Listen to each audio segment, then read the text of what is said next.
This is Concacaf Video Signals, a Thursday, April 23rd edition. Today on Video Signals, Atlante won at Cruz Azul in the first leg of the Concacaf Champions League finals last night. We'll see how they did it.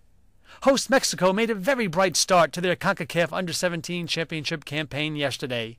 We'll take a look at that game, as well as the Guatemala-Costa Rica encounter. Join me on a trip around the Confederation. Then we'll finish the show with the Concacaf quiz.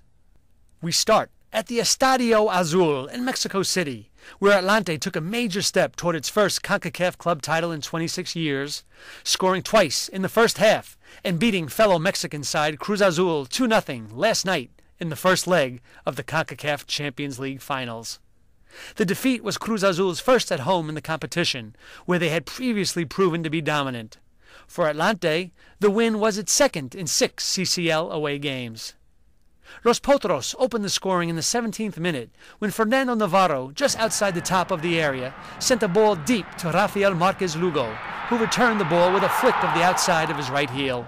Navarro took one touch to go in unmarked on goalkeeper Alfonso Blanco and scored easily with a blast from the edge of the 6-yard box.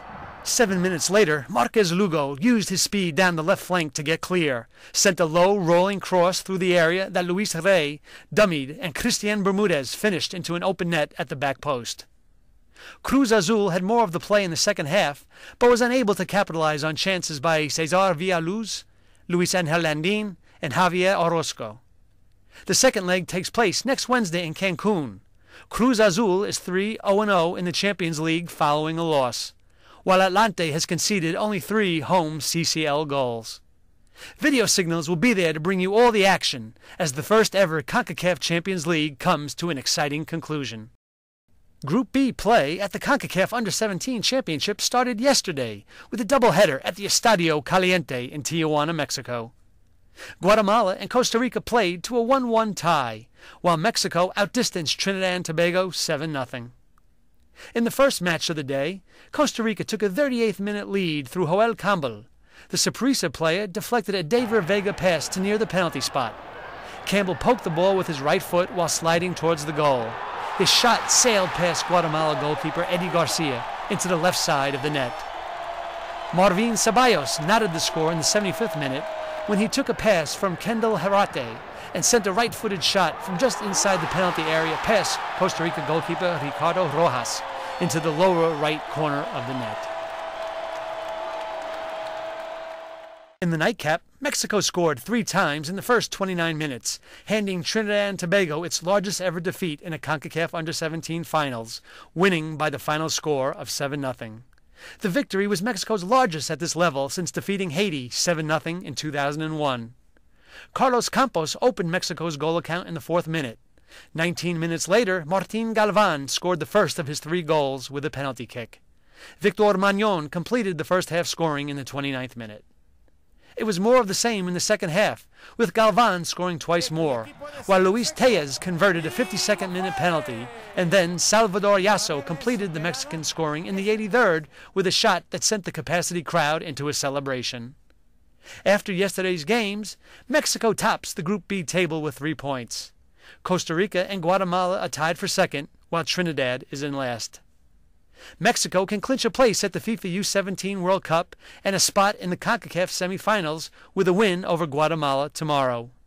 Costa Rica and Trinidad will open the doubleheader with a key contest.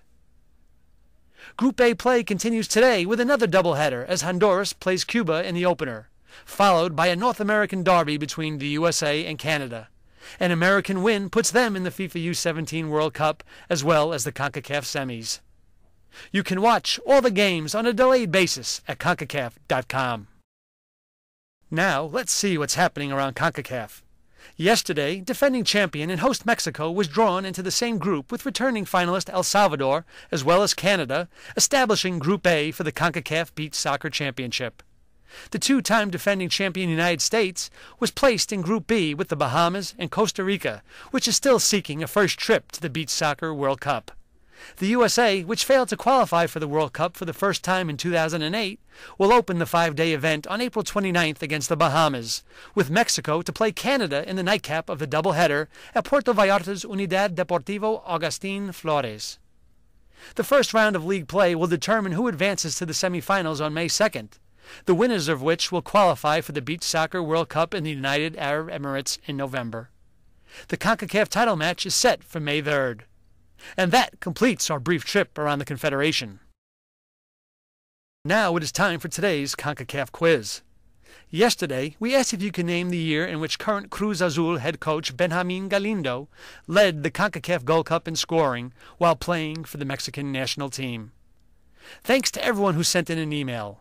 The correct answer is that Galindo topped the scoring chart at the 1991 Gold Cup with 4 goals. Today's question keeps us with the Mexican national team. At the 2002 World Cup Finals, the USA defeated Mexico in the round of 16 by a score of 2-0. A Mexican player was ejected from that game. Can you name him? If you think you know the answer, please send an email to VideoSignals@concacaf.org before 12 p.m. New York time tomorrow. Those who answer correctly will have their names placed into a weekly contest where the winner will receive a CONCACAF prize. Well, that's all for today. Remember to watch the CONCACAF Under-17 Championship on Concacaf.com. Thanks for joining us at Video Signals, your source for CONCACAF news.